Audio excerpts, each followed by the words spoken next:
Hi guys, it's Damien again from the Brittle Box Candy Company. This video is actually going to be a video on how we can gauge, how you can kind of check to see if the product that you make, specifically candy, baked goods, edible food products, if it's something that you can transition from your home to a business and something that you can bring on to the internet or to retailers and all that good stuff. So when we first started to do this, something that we did to kind of gauge to see if it was really something that would sell, we started to go to local fairs and festivals. There's also farmers markets and such in pretty much across the country. Anywhere you go, there's a farmer market near you or close by. So we attended a few of those. We went to some of them. Many of them are free, and we can kind of set up a little booth, offer some samples, and of course charge for our product. It's a good place to kind of gauge a price point for your product. If again, just say you're making a jam or a jelly or a preserve, putting some together. If you're really good at doing it, putting some samples together, bringing them to a local fair or festival, setting up a booth and selling it.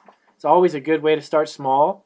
And if you get some good feedback, and a lot of people are saying, hey, you should sell that, or you should put a label on that and approach one of the local stores or something to that effect, then you kind of know that you've got something that will sell. If you get a different reaction, it doesn't necessarily mean you should stop doing it, but you may have to maybe try a few different festivals. Don't always go by one or two reactions that you get from one or two fairs or festivals or farmers markets or wherever it is that you're setting up. It takes more than one or two times to really get some overall feedback that's going to be useful. We went to a lot of them, several of them ourselves, before we opened our bakery. And even after we opened our bakery, we still did that in our local area. And then realized that we had something that we could go online with. So once you've got something that you're really good at making, test it out. Friends and family are always good. To be honest with you, a family is always a good way to start. But the only thing is that they're your family, and sometimes they're not going to give you an honest opinion because they love you and all that. And a good place to do it is just to the public, to people who are not related to you, who are not going to kind of butter up their feedback. So you get a good gauge, a good idea of really whether it's a good viable product that you can sell online or to markets in your area or mom and pop stores. So with that being said, that brings me to my next part of this video. If you do have a good product and everyone loves the taste of it, you've got a lot of good feedback, you can approach. I would recommend you to approach stores that are like mom and pop stores, independently owned stores, to get into retailers, because I've been through this process and experienced it. National chains or local chains are a little more challenging. Of course, you have to have the licensing. You got to have the inspections, and you got to have all that stuff done before you approach like a Whole Foods and such. We've experienced that ourselves, so we've gone through those hoops. But if you want to get into markets, retail stores, your product's going to have to be barcoded, nutritional information. The Department of Agriculture has strict rules and regulations on how a product has to be labeled. Barcodes have to be purchased. We got our barcodes online through a company that sells it, a reputable company that sells legitimate barcodes. And then we put together the label ourselves along with the information. Then you got to have nutritional information broken down for your product.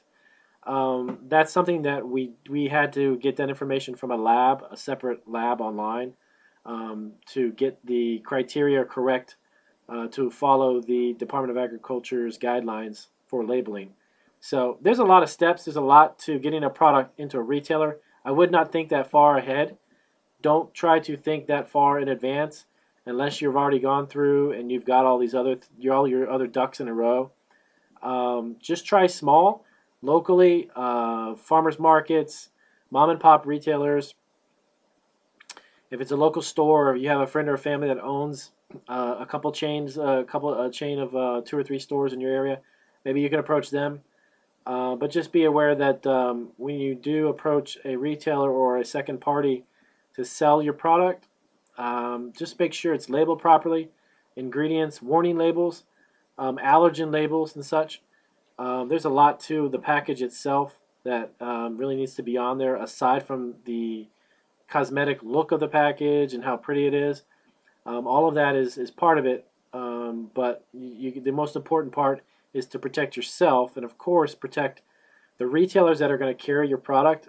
Traditionally will ask for a certain type of insurance. There's certain amounts of insurance you need to have and all that good stuff. But that really kind of falls in line down the road when your business has grown. But until then, test your product out, get it to some local markets locally, and get some feedback. And remember, not everybody's going to like your product, and that's okay. Um, there's nothing that has no product or service that has actually ever been created where everybody all the time is going to like it. So you need to be ready for people who just say it's not for me, it's not something that we can sell, or it's something that I don't like the taste of. No big deal. You just move on, because there's a planet of 7 billion people, and with the internet you can reach a lot of them, and you'll find people who will enjoy your product. And no matter what it is, even if it's not a food product, if it's something else that's not edible, you're always going to get negative feedback. You're going to get positive feedback. But to be honest with you, you're in it because you want just the feedback, the honest opinion of the customer or the consumer. So don't get discouraged or set back by opinions and such. Just keep doing what you're doing. So that's what I found with what we do. We don't necessarily, unfortunately, we don't always get rave reviews about everything we do, but that's fine. All of the good ones are always good, and the ones that are not always good, they just make you better, or you can always work things out with the customer. So again, just try local, try small first, and then from there, keep a big picture in your mind, but know that it takes small steps to get to that big picture. It doesn't happen overnight, but just try to keep in mind that you have certain rules and regulations when you want to step into the world of retail, or wholesaling the product to a retail outlet, like in the masses.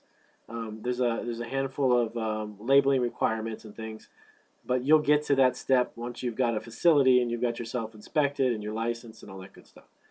So this is it for that video. I will have a couple of new videos shortly up that will discuss how to get your shop reviews. When you get feedback and shop reviews, whether it's Etsy, eBay, Amazon, no matter, they're pretty much all the same in regards to getting feedback and how you can address them in a positive way, in a way that'll help you grow your business, as opposed to keeping it small and such. So thanks. I'll see you again.